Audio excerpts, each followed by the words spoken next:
Hey everybody, a couple weeks back I made a video about 3 new releases I saw in theaters with non-spoiler and spoiler sections. This past week I saw 3 more releases, but I think this time I'm going to spread it out and give each film its own video. So let's start with The Wild Robot, and I will refrain from spoilers until the spoiler section, which I'll give you a warning for. Also, time codes below.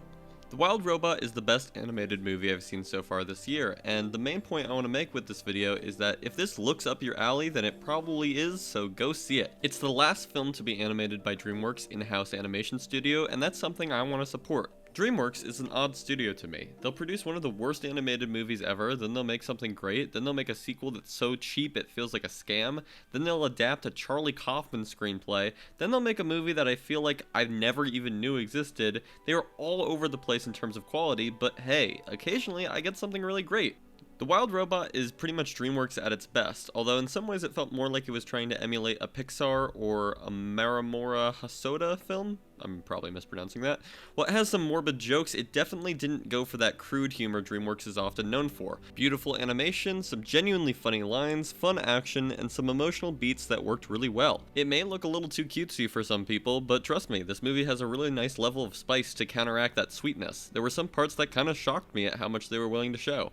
The one aspect I can really dive deep in without spoiling the film is the film's animation, which is genuinely fantastic. It had some really well thought out, memorable storyboarding. This movie never looked flat, the camera angles and motions always felt motivated. The color palette and lighting had a lot of variety and was gorgeous. The animal character designs were really good even if they weren't super stylized. The whole film simultaneously had color shading that was supposed to be reminiscent of a book, and camera movement and blur that was meant to look like an animal documentary. This is where I'll get into one of the things I will criticize about the movie that doesn't spoil it. The camera blur was something that was a little overbearing for me. Sometimes it was really stylized and felt like it was really adding something to the film. Sometimes they made it look as though the focal length of the camera was so shallow that it looked kind of blurry. Sometimes the motion blur was a little too much. This is one of the most beautiful 3D animated films I've ever seen, but there were definitely moments where I felt like the hard work that the animators put in was being covered up by artificial camera blurring. Part of what I love so much about some of my favorite animated films, especially stuff like Ghibli, is that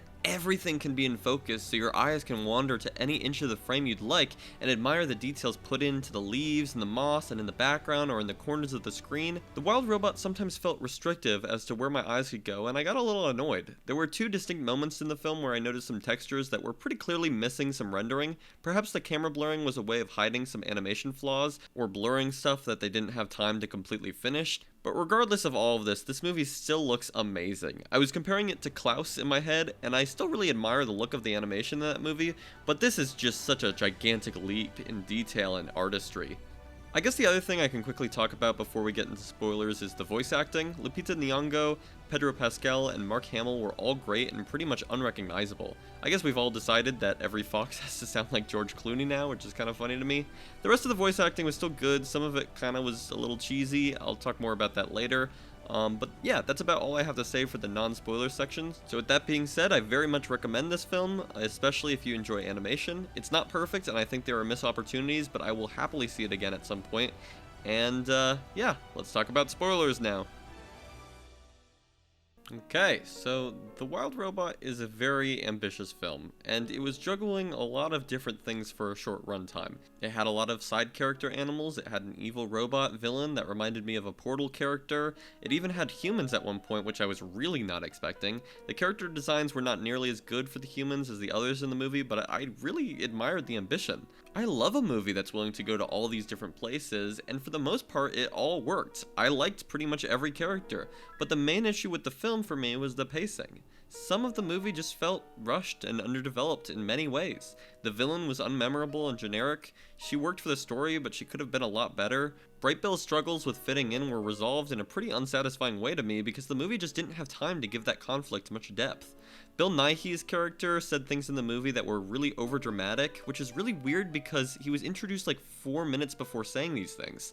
This movie just needed a little bit more time to breathe, and a lot of people are comparing it to WALL-E, but in terms of pacing, they're kind of opposites.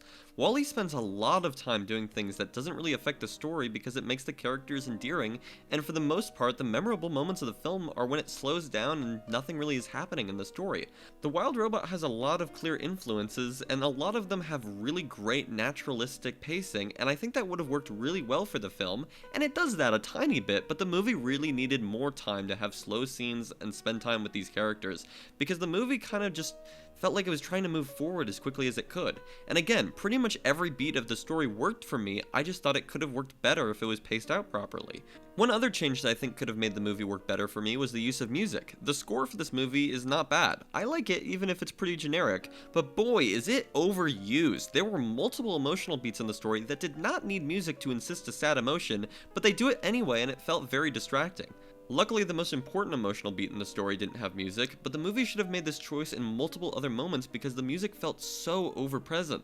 The pop song used in the middle of the film, Kiss the Sky by Maren Morris, was also a really bad choice to me, partially because I just don't like the song, but more importantly than my personal opinions on it musically, it is going to date a movie that otherwise felt really timeless. The song itself sounds 10 years old, so why would you use it in a movie that's supposed to take place in the future? And I don't necessarily want some synthy, futuristic soundtrack either. What I think would have worked best is something that sounds timeless.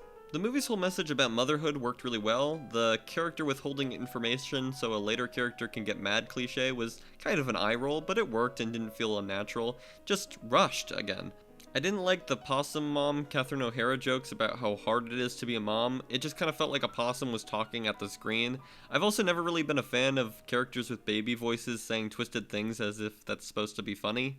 I've gotten all my criticisms out, but I have one more point I really want to make.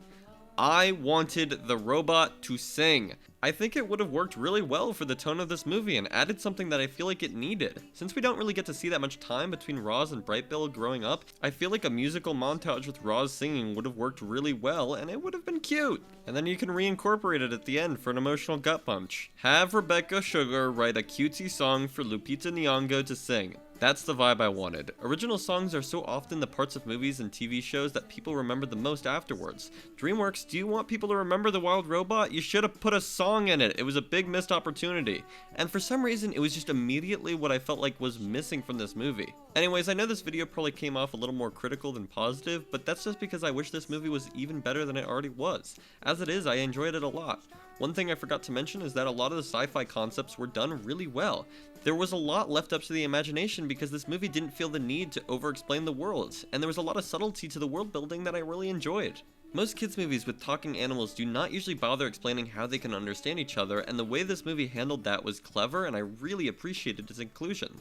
So yeah, I really enjoyed The Wild Robot, even if I think it has some flaws, and I would give it a 3.5 stars.